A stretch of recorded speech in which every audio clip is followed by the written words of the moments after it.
Welcome back to the Python Programming Specialization lecture series. In the last video, we have seen what NumPy is and how to load NumPy and what are the various applications of the NumPy package, right? So, in this video, we will see how to create the ND array objects using the NumPy package. So, basically NumPy provides the creation of the arrays, right? So, an array is a collection of homogeneous elements, and in case of the NumPy, the elements are stored in the contiguous memory locations. So, that is what we discussed in the previous video. So, now we will see how to use these n-dimensional arrays that are supported by NumPy. So, in different ways. Actually, there are multiple ways to create the ND arrays in NumPy. So, the first one is using the array method, then the arange method, then you have the zeros method, ones method, you have even the line space method, then the I method, and you can also create the n-dimensional arrays using the random method. That is, the elements of the array becomes the random numbers. So, that is how, these are all the ways to create the NumPy arrays. So, the n-dimensional arrays that are supported by NumPy. So, now we will see how to create ND arrays using each of these methods in detail with the help of some examples. Before using the NumPy package, it is important to import the NumPy package into your runtime environment. So you can use the statement import NumPy, or you can use the import statement along with the alias name to make it much comfortable. So the most popular way of importing NumPy package is with the alias. So here we are using the statement import NumPy as NP. So NP becomes the alias for the NumPy package, and hereafter whatever the functions you would like to access from the NumPy package, to access them you can use NP as a reference. So this is how we can import the NumPy package into the Python runtime environment. So once the package is imported, then we can use all the objects that are supported by the NumPy package. So now let's discuss how to create the array objects and what are the different ways that are supported by NumPy. So we can create either by converting the list into the NumPy array objects, or we can use the predefined NumPy functions. So now we'll see how to create the NumPy array objects by converting the lists into array objects. We can use this method to create either the 1D arrays, 2D arrays, or the 3D array objects. So we already discussed that arrays are the primary building blocks for the NumPy package. So here the dimension of the array object can also be referred to as a rank. If it is a one-dimensional array, then we can even call it as an array of rank 1. Similarly, the two-dimensional array can also be called as the array with rank 2. And moreover, the three-dimensional array can also be referred to as the array with a rank 3. So that is how the number of dimensions of the array can also be referred to as rank of that array. So now let's see how we can create the one-dimensional array object by converting the list to the array object. So we need to use the method array, so which is part of the NP package. So np.array. To this method we need to pass a list so that each element of the list is treated as an element of the 1D array. Here we are using np.array as the method, and 1, 2, 3 are the elements of the list, and this list we are passing to the array method of the NP module, so that a one-dimensional array is created. This array method returns an array object which can be assigned into the variable. So here I am using a1 as a variable to store this array object that is created. So now if you would like to display the array object, so you can use the print method to display the array object. So now the one-dimensional array object a1 is created. Now let's run this code and check. So here you can see 1, 2, 3 is the array that is created. A1 is the name of the array. 1, 2, 3 are the elements. And while passing the list, you just need to enclose the collection of elements inside the rectangular braces, and each element has to be separated with a comma. That is how, by simply passing a list to the array method, you can create a one-dimensional array object. Now let's see how we can create the two-dimensional array object based on the lists. So here in this case, you need to pass the nested list. So if you observe, you need to pass a list where each element in this list is again a list. So that is how you are passing a nested list to the array method so that you can create the two-dimensional array object. So here in this case, every element of this list is a list. So now if you observe, this list contains two elements where each element is again a list, and each list contains 3 elements. Each inner list will be treated as a row in the two-dimensional array object. So if you observe here, so 1, 2, 3, the first element that you are passing as the inner list, that will be treated as the first row. The second list, that is part of the inner list, that is treated as a second row in the two-dimensional array. So that is how you can create a two-dimensional array object by passing nested lists to the array object. So now let's see how we can create the 3D array objects by passing the nested list. So here also again we need to pass the nested list to the array method. The only difference is again each element of the list is a nested list. So in the case of the two-dimensional object, each element in the list is a list, whereas in case of the three-dimensional array object, each element in the list is again a nested list. So that becomes a two-dimensional array, and you are creating multiple such two-dimensional arrays. So that is how your three-dimensional array can be created. So now if you observe, after passing this nested list, you can check the structure of this array object that is created. So here you can see 1, 2, 3, 4, 5, 6, 2, 5, 1. That is the first nested list you are passing as an element. And the second nested list is again 1, 2, 3, 4, 5, 6, 2, 5, 1. That you are passing as a second element in the list. So on and so forth, you can extend this to any number of elements. So that is how each element of the list becomes a two-dimensional grid in your array object. And you are having multiple such two-dimensional arrays, so which creates a three-dimensional array object.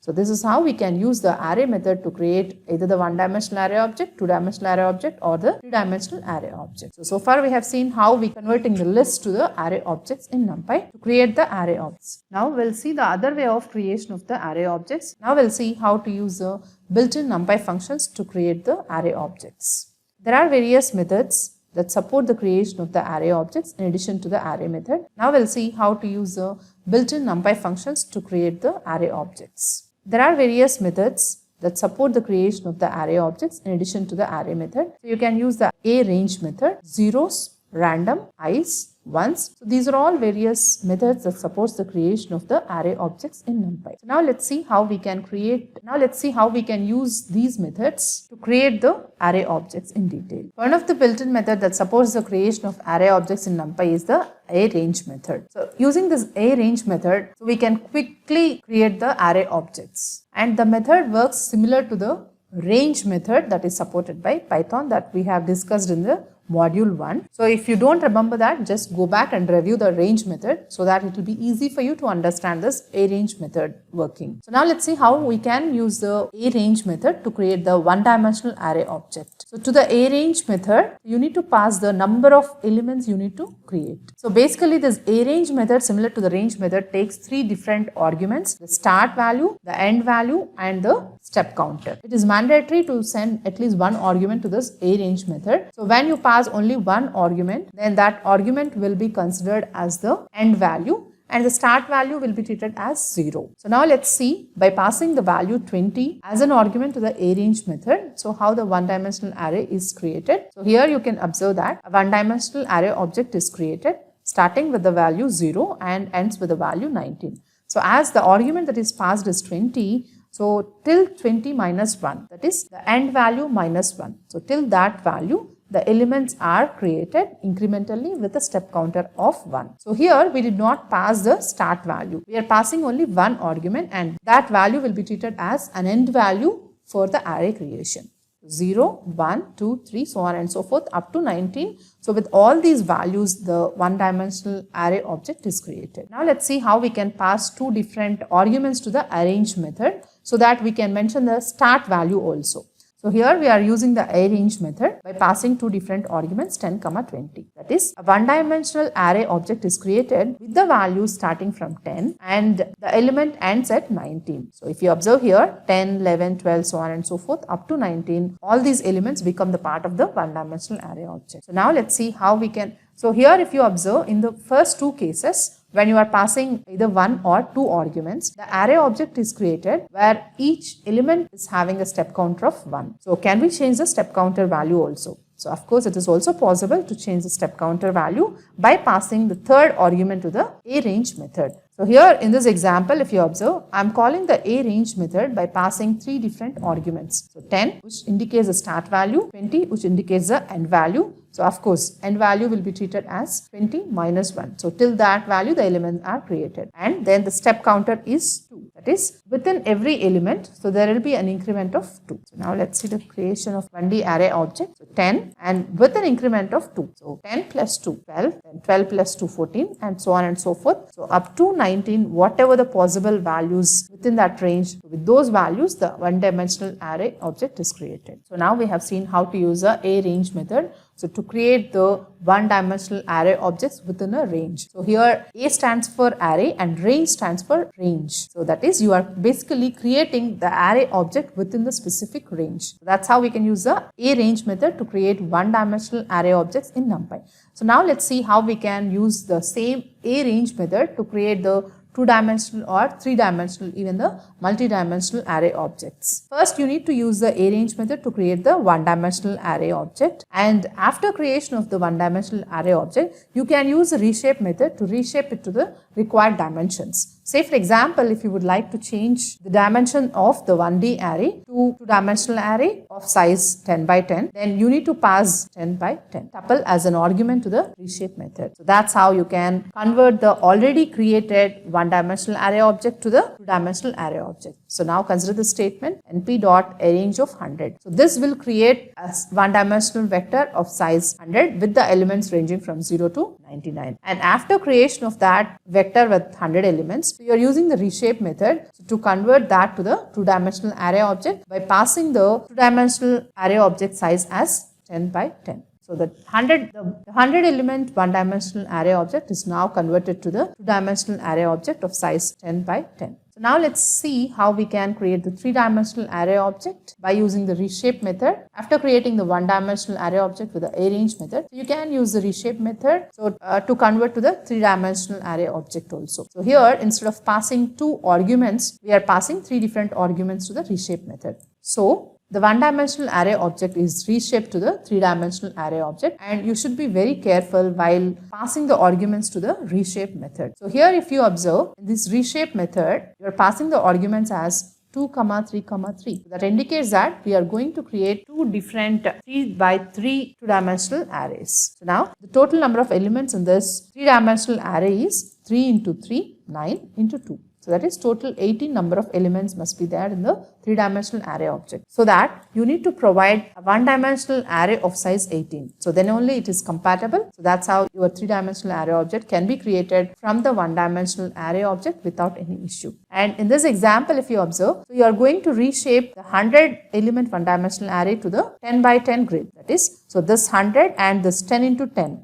Both are equal. So that is how it is also compatible. So when you are using the reshape method to convert the one-dimensional array object to two-dimensional or to the multi-dimensional objects, so you need to be a little careful. You need to check whether the sizes are compatible or not. So far we have discussed how to use the array method to convert the given list into the array object, and how we can use the A-range method to create the arrays with the elements that are in the specified range. Now let's see how we can use other NumPy functions to create the NumPy array objects. So in addition to the arrange method, NumPy also supports the creation of the array objects with the help of the zeros method, random, i's, ones, so the line space. So these are all the different methods that supports the creation of the array objects in NumPy. So now let's see the details. So NumPy supports zeros method, which allows you the creation of the array objects which are filled with zeros. So every element in the array that you are creating will be filled with a zero value. So you can create, of course, one-dimensional, two-dimensional, even the multi-dimensional arrays also with the help of this zeros method. So you can use np.zeros of 10 to create a one-dimensional array where all the elements are filled with zeros. And similarly, you can create the two-dimensional array by passing multiple dimensions. So here I am passing 5, 4 to the zeros method, so that a two-dimensional grid of size 5 by 4 will be created where all the elements are initialized with zeros. So here if you observe, when you are passing multiple dimensions to the zero method, so you need to pass it as a tuple instead of passing it as different arguments. So now if you check this statement, so it creates a three-dimensional array object of size 2 by 5 by 4 where every object is filled with a zero value. np.zeros of 2, 5, 4. So it allows you to create a three-dimensional grid of size 2 by 5 by 4 where every element is filled with a zero. Now let's see how we can use the ones method to create the array objects where every element is filled with a value 1. By passing a scalar value as an argument to the ones method, you can create the one-dimensional array of the specified size where every element in the one-dimensional array object is filled with a value 1. And similarly, you can pass the multi-dimensional arrays using the ones method by passing the specific number of dimensions as a tuple to the ones method. So here 5 comma 4 is passed as a tuple where a two-dimensional grid is created with all the values are filled with ones. And similarly, you can pass a three element tuple to create the three-dimensional array object. So here in this case, two 5x4 grids are created. The empty method of the NumPy module can be used to create the arrays of required size where the elements are filled with random values and the values that are filled is dependent on the state of the memory. So you can use the empty method. So and you can specify the size of the array to be created. So the array object is created with a specified size. So here if you observe, the elements are randomly filled and the filling is dependent on the state of the memory. And another method that supports the creation of the array objects is the full method where every element of the array object you created is filled with a specific value of your choice. Here I am creating the array object of size 2 by 5 where every element is filled with 10. So the full method takes two arguments where the first argument specifies the size of the array object you are creating and the second argument specifies the value that is to be filled, where the second argument specifies the value that you are going to fill the array with. And another interesting method that supports the creation of the diagonal matrix of size n by n is I method. So this method allows you the creation of the diagonal matrix. So here this method takes only one argument which indicates the size of the two-dimensional matrix. So here as I am passing the value 5 as an argument to this I method, so it creates a two-dimensional grid of size 5 by 5 where the diagonal elements are ones, the off diagonal elements are all set to zeros. So that is how you can create the identity matrix or the diagonal matrix using the I method. And another method that supports the creation of 1D array object with evenly spaced numbers over a specified interval is the line space method. So this line space method basically takes three different arguments where the first two arguments define the range within which you want to create the one-dimensional array object. And the third argument allows you to specify the number of values to be created within the range. So here I am passing 1, 10, 10 as arguments to this line space method and it creates basically 10 different elements within the range of 1, 10. So now let's see the creation of 20 different elements within the same range of 1 and 10. So here if you observe, so within 1 and 10, so 20 different elements are created. And if you observe, all these elements take uniform interval. And so unlike the range method or a range method, so the start and end values both are inclusive in this case. They are not exclusive. So you can see the first element in this one-dimensional array object is the first argument you are passing, that is 1, whereas the last argument of your one-dimensional array object is the second argument that you are passing. And the third argument indicates the number of elements that are to be created within this range. So I am passing 20 as a third argument. So the list is created with 20 different elements with uniform interval. So far we have discussed various approaches to create the array objects by using the built-in functions that are supported by the NumPy module. Now let's see how the random number module can be used to generate the array objects in NumPy. So you can use the methods that are available as part of the random module to create the array objects. So you can use the statement np.random.randint, for example, to create the array objects of one-dimensional, of two-dimensional, or even the multi-dimensional. To this randint method, you need to pass two arguments, where the first argument specifies up to what range, from 0 to what range your random numbers has to be created. And the second argument specifies the dimensionality of the array object. To create a one-dimensional array object, you need to pass a scalar value to the size argument. To create an array object of two-dimensional or multi-dimensional, then you need to pass a tuple. Depending on the number of elements of the tuple, the dimensionality of the array object is decided. If you pass two elements in the tuple, then a two-dimensional array object is created. And similarly, if you pass three elements in the tuple, then a three-dimensional array object is created. Consider the statement that is used to create a one-dimensional array object np.random.randint of 10, size equal to 6. So in this case, a one-dimensional array object is created with 6 elements and the random numbers are selected within the range of 0 to 9. As the first argument that we are passing is 10, so the range we are specifying is 0 to 9. And similarly, consider this statement used to create the two-dimensional array object. So here, as we are mentioning the size as 3, 4, a two-dimensional array object of size 3 by 4 is generated, where the elements are generated within the range of 0 to 99. So if you observe, all the elements of this array that is created are within the range of 0 to 99. But the elements are randomly generated. And now consider this statement, which is used to create a three-dimensional array object. So you need to pass 3-element tuple to indicate the number of dimensions. Here in this case, a 3 by 4 by 5 array object is created, where the elements are generated within the range of 0 to 49. So if you observe, in this 3D array object, all the elements that are selected are within the range of 0 to 49, as the first argument that is passed is 50. That is how we can create the array objects of one-dimensional or multi-dimensional array objects using the methods that are part of the random module. So far in this video, we have seen the creation of array objects in NumPy. So how we can create the array objects by converting the list. You can pass one-dimensional array object by passing simply a list to the array method, and you can create the multi-dimensional array object by passing the nested list to the array method. And similarly, we can use various built-in functions that are supported by NumPy to create the array objects in NumPy.